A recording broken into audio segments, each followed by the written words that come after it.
Sports Illustrated's lead baseball writer and reporter and MLB Network analyst Tom Verducci back on the show. How are you, Tom? I am good. I'm impressed with that knowledge. Well, I'll tell you what, Tom. There's a lot to process right now, to say the least. And I remember when I was doing, filling in for Ravitch on Baseball Tonight, doing SportsCenter highlights of baseball games over and over again. When I was doing it, the word juiced ball was always mentioned, and I'm hearing that for the first time since. Tom, are you hearing the same thing? Oh, absolutely. I've been hearing it all year long, especially now that the weather's warming up. You see it and hear it a lot, but I'll go back to the beginning of the season when the ball was really carrying cold weather. It caught people's attention. A couple of things have caught my eye, Rich. Number one, I'm paying attention to outfielders' routes. And every night I'm constantly seeing outfielders taking a path where they think the ball should be, and then they have to go to plan B and veer off and go deeper because the ball's carrying. Of course, that's just anecdotally, but if you want some data, with the help of StatCast, which has been around for 3 years, looking at 450 home runs. I don't know about you, Rich, but it seems like every night I'm seeing some home run that's just ridiculously going places that other balls don't go. And it's true. I mean, in the last 2 years, 450-foot home runs have gone up about 26%. That's an enormous jump in a short period of time. So I'm not a conspiracy theorist. I don't think that people got together in some dark room and said, hey, let's juice the baseball. But I think something is up with the baseball, whether it's the way it's manufactured, whether the way it's stored. I think there has to be something to it because we don't have anything else in play, not expansion. There's no recognition that the ball is different. The bats are pretty much the same. And the first thing you go to is the baseball. Well, that's the first thing. And let's go to that first thing then. How's this landing in Major League Baseball's front offices and the and the commissioner's office, Tom? Well, listen, this has actually really started the second half of 2015 season. That's when it really started to jump. I've never seen an in-season jump like that was so obvious. It carried into last year. I thought it would level off, but it continues to go up and up. So, listen, baseball wanted more offense. If you go back to the halfway point of the 15th season, we were at about a 10-year trough for offense in the game. Pitching was really dominating. And there was a lot of talk about what can we do to juice, not the ball literally, but the game. That's when they started talking about raising the strike zone, get the ball in play more. And now it looks like maybe the ball is overcooked because what you're doing now in baseball is you are constantly defending the home run. We don't see rallies. This is the record in terms of home run rate, percentage of runs scored on home runs. And if you want to throw in the strikeouts, which keep going up, and certainly your guy Bellinger is a good example of this, now 1 out of every 3 trips to the plate in the major leagues, you don't need defense. That's a strikeout, a walk, or a home run. You know, I used to play stickball with my brothers. Me too. At elementary school. Yes. Strike zone with a tennis ball and a broomstick. You didn't need defense, right? No. That's what Major League Baseball is becoming. Home run, strikeout, walk. Well, I mean, so you're saying with my stickball experience, I've got a chance at age 47, about to be 48, Tom. Is that what you're telling me with the juice ball? It's tailored for you. It took a while, but it's finally here. So I finally got a chance, like a Dumb and Dumber chance. Tom Verducci joining me here on the show. But let's go a little bit deeper. The first thing you look at is the ball. But I also remember when the juice ball era was being discussed, we found out the players were juiced as well. Yep.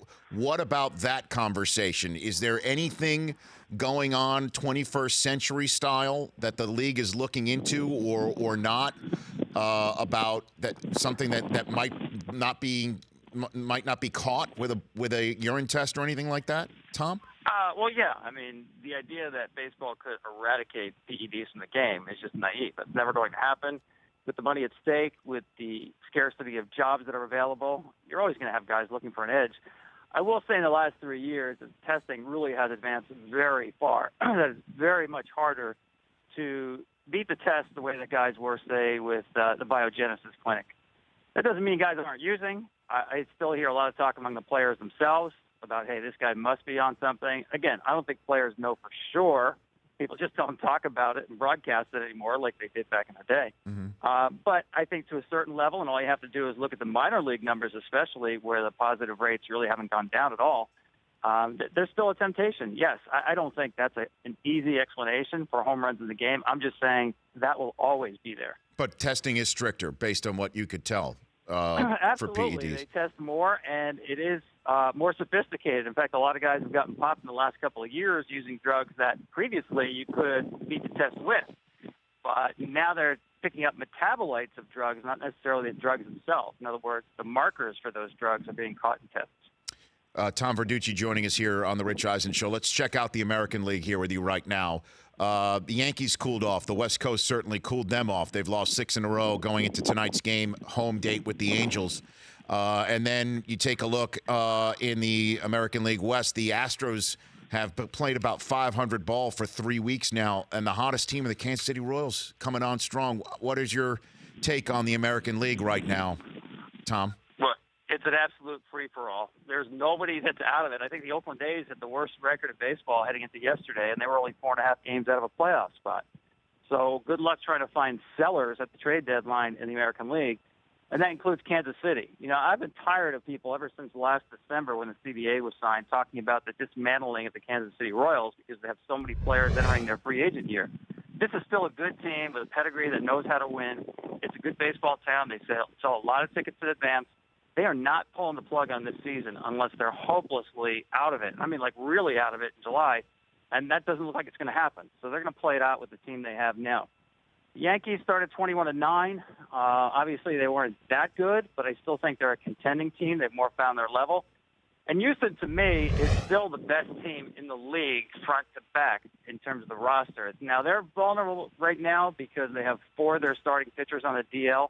They're going to start to get those guys back, Keuchel, McCullers, Morton, McHugh. They'll start coming back between now and the All-Star break. So I don't worry about them at all. Here's the way I look at the Astros. They're like the Cubs last year. Cubs are the best team in the National League, but they knew to win the World Series, not just to make the playoffs, they had a big hole when it came to their bullpen, and they went out and got Chapman. I feel that way about the Astros. Best team in the league, but to win it for the first time in Houston, they need to go get themselves a left-handed reliever and a starting pitcher, and I think they will. And you mentioned the Cubs. My bad also to Indians fans. Their team's won 6 in a row, so we're beginning to see the Indians get their championship sea legs a little bit underneath them. What about the Cubs? It seems that they just can't put their foot in the dirt and finally gain some traction this year, Tom. I agree, and I've seen a lot of them in recent weeks, and I'll be honest with you, I don't like what I see.